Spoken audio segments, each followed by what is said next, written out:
Jemaat Tuhan, Salam. Perayaan Advent yang adalah perayaan penantian kedatangan Kristus sekaligus menjadi penanda bahwa kita sudah berada di penghujung tahun. Dan sebagaimana lazimnya kita selalu buat resolusi di awal tahun tentang sejumlah harapan, pencapaian, keinginan yang bisa kita capai di sepanjang tahun berjalan. Maka di penghujung tahun, pantaslah kita untuk bertanya, apakah masih ada harapan yang belum terwujud? Dari kisah pergumulan Zakaria dan Elisabeth untuk mengharapkan keturunan dalam pernikahan mereka, dan dalam terang tema tetap berpengharapan dan nantikan janji Tuhan, kita akan melihat dan sekaligus merenungkan betapa pengharapan itu menjadi salib yang sangat kuat supaya orang percaya dapat tetap berjalan sampai pada penggenapan. Bapak Ibu, saudara-saudari yang terkasih dalam Kristus, menurut teori ilmu pengetahuan, kehamilan itu hanya dimungkinkan dialami oleh seorang perempuan yang belum mengalami menopause.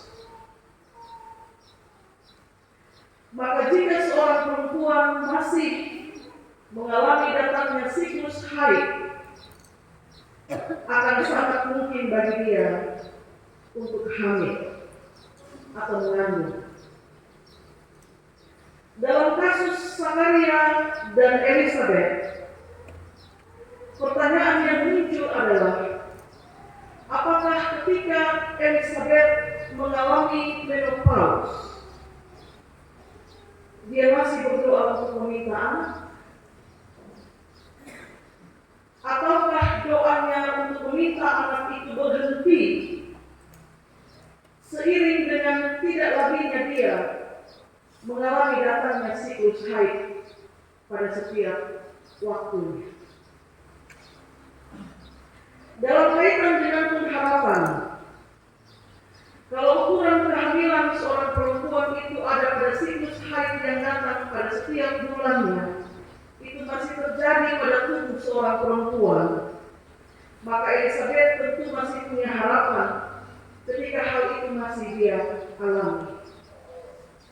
Tapi apakah harapan Elisabeth itu masih ada ketika pada satu waktu dia mendapati bahwa tubuhnya tidak lagi mengalami datangnya siklus haid?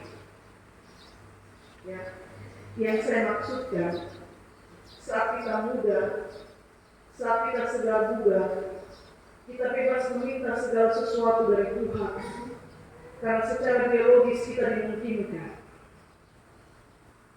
Tapi ketika secara ilmu pengetahuan pendukung kehamilan itu tidak lagi kita alami, apakah kita juga masih meminta hal yang sama? Dan yang berikut, bagaimana Elisabeth bisa menerima kenyataan bahwa dia yang mandul, bahwa dia yang sudah lanjut usia, dia yang sudah tidak dimungkinkan lagi untuk bisa mengandung, ternyata dia mengandung? Bagi saya, tidak ada satu teori ilmu pengetahuan pun yang dapat menjelaskan hal itu kecuali iman. Maka di sini kita akan belajar kekuatan doa-doa yang menembus batas-batas ketidakmungkinan, bahwa doa-doamu ketika pertama kali dilambungkan ke hadirat Tuhan, sesungguhnya saat itu Tuhan sudah mendengar. Sehingga keliru bahwa ketika doa belum terjawab, engkau menuduh Tuhan tidak mendengar. Yang kedua, Zakaria dan Elisabet tercatat sebagai pasangan suami istri yang benar di hadapan Allah, dan mereka hidup dengan penuh ketaatan pada setiap perintah dan ketetapan Tuhan. Injil Lukas menulis mereka hidup dengan tidak bercacat. Tapi kenapa Allah tidak memberikan mereka anak di usia muda?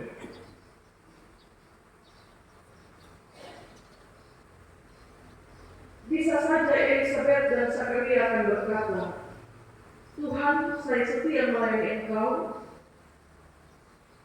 Pada tiap-tiap waktu ketika Umi keluar untuk kami pergi melayani, saya pergi melayani Engkau dengan setia. Sampai pada usia yang sudah sangat lanjut ini, kami hidup dengan tetap setia pada jalan yang Kau tunjukkan. Apakah terlalu sulit bagimu untuk memberikan satu anak saja dalam pernikahan ini? Adakah sesuatu perkara yang hendak Tuhan tunjukkan melalui kehamilan di usia lanjut? Dan kalau demikian yang selalu kita ucapkan ketika kita berharap imbalan atas setiap jerih lelah kita akan mengabdi di ladang Tuhan, maka saya bertanya kepada Bapak Ibu, saudara-saudari sekalian, anak itu upah atau anugerah? Kalau kita menantikan keturunan dan kita banding, Tuhan saya setia, kenapa Engkau tidak memberikan saya keturunan? Maka anak itu upah atau anugerah? Kalau anak itu adalah upah, maka semua orang yang hidup benar di hadapan Tuhan dengan tidak bercacat, dia akan mendapatkan keturunan. Dan mereka yang hidup jauh dari ketetapan Tuhan, mereka tidak akan mendapatkan keturunan. Kenapa? Karena kita bilang anak itu upah.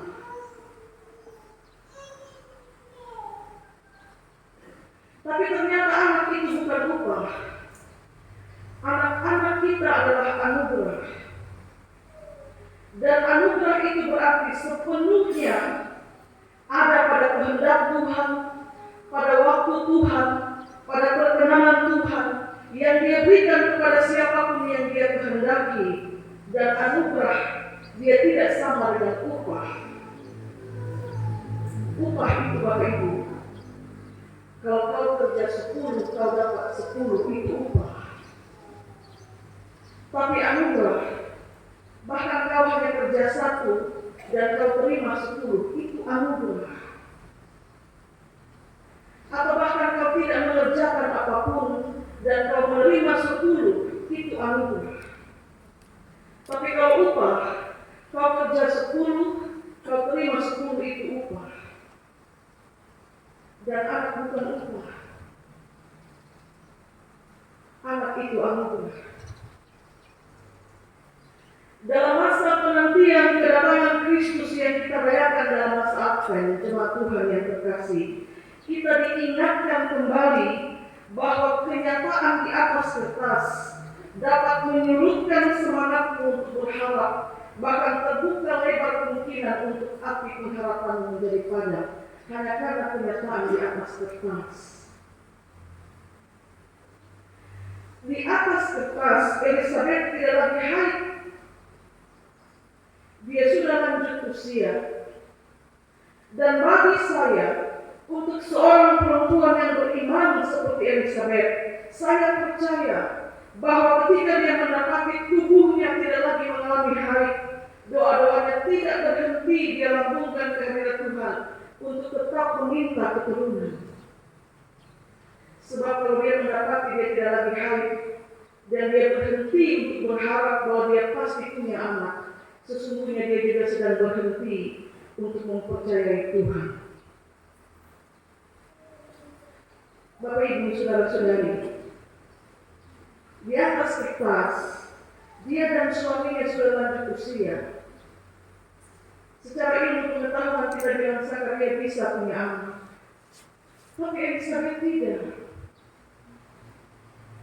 Tapi siapa yang bisa menahan Tuhan untuk memberikan anugerah kepada siapa yang dikehendakinya. Dan kalau Tuhan sudah berkehendak, siapa yang bisa menolak anugerah itu datang kepadanya? Tuhan menghapus aib Elizabeth yang dia terima sejak masih muda sampai lanjut usia bahwa dia mandul. Ketika semua orang menjujukkan jari kepadanya dan menyebut dia mandul, engkau mandul, engkau mandul, engkau mandul, Tuhan justru sudah mempersiapkan sebuah rencana besar yang kelak akan menjadi kesaksian di Israel bahwa seorang perempuan mandul mengandung dan melahirkan di usia senja. Ilmu pengetahuan tidak bisa menjelaskan hal itu, saudaraku. Dan itu hanya bisa dipahami dengan iman. Karena itu kalau sekarang engkau sedang berhenti, engkau sedang hendak berhenti berharap untuk dapat pekerjaan, ya artinya sudah berbulan-bulan, bahkan mungkin bertahun-tahun, dan pekerjaan belum juga didapatkan. Kalau engkau hendak berhenti berharap untuk mendapatkan keturunan, sudah bertahun-tahun menikah dan Tuhan juga belum memberikan keturunan, atau baru satu anak sedangkan hati ingin punya anak lebih dari satu tapi Tuhan belum juga menjawab. Kalau engkau hendak berhenti berharap untuk bisa pindah rumah, kalau engkau hendak berhenti berharap untuk bisa mendapatkan jodoh, kalau engkau hendak berhenti berharap untuk segala sesuatu yang engkau gumuli ketika di atas kertas nampak semua tidak mungkin, dan waktu seolah-olah sudah habis, saudara harus ingat seorang perempuan mandul yang secara teori ilmu pengetahuan tidak akan mungkin memiliki anak, dia justru diberkati dengan mengandung di usia senja. Firman Tuhan kasih ingat kita tentang hal itu. Saat engkau hendak itu baru mau. Kalau sudah capek dan baru mau berhenti berharap, ingat seorang perempuan mandul diberkati dengan kehamilan di usia senja. Dan apa kata firman? Kalau untuk menambah satu saja sehasta saja pada dalam hidupmu engkau tidak sanggup, firman Tuhan bilang jangan engkau khawatir. Di saat-saat terakhir, saat engkau berpikir tidak ada jalan, Tuhan bisa membuka begitu banyak jalan bagimu. Dan siapa yang bisa menjelaskan bagi seorang anak manusia bertemu dengan jodoh di usia 50 tahun, bertemu dengan pendamping hidup di usia 60 tahun, dan kita tertawa dan kita bilang itu terlambat. Bisa jadi ketika dia mulai masuk usia 30, 40, 50 itu doa tidak berhenti. Tuhan, saya yakin Tuhan akan kirim dia. Kalau temanmu berjanji, engkau boleh melakukan janjinya, boleh. Kalau pacarmu berjanji kepadamu, engkau boleh melakukan janjinya, boleh. Tapi kalau Tuhan yang berjanji, jangan sekali-kali engkau melakukan kekuatan janji Tuhan. Karena di sepanjang sejarah perjalanan hidup orang percaya, nampak jelas mata jasmani mereka terbatas untuk lihat jauh ke depan, tapi mata iman menuntut mereka untuk tetap berjalan sampai pada penggenapan janji. Karena mata jasmani tidak lihat, tapi mata iman bisa melihat. Hari ini kita juga merayakan syukur panen. Saya bilang kepada jemaat Tuhan yang saya layani di kelompok tani usaha bersama air 1.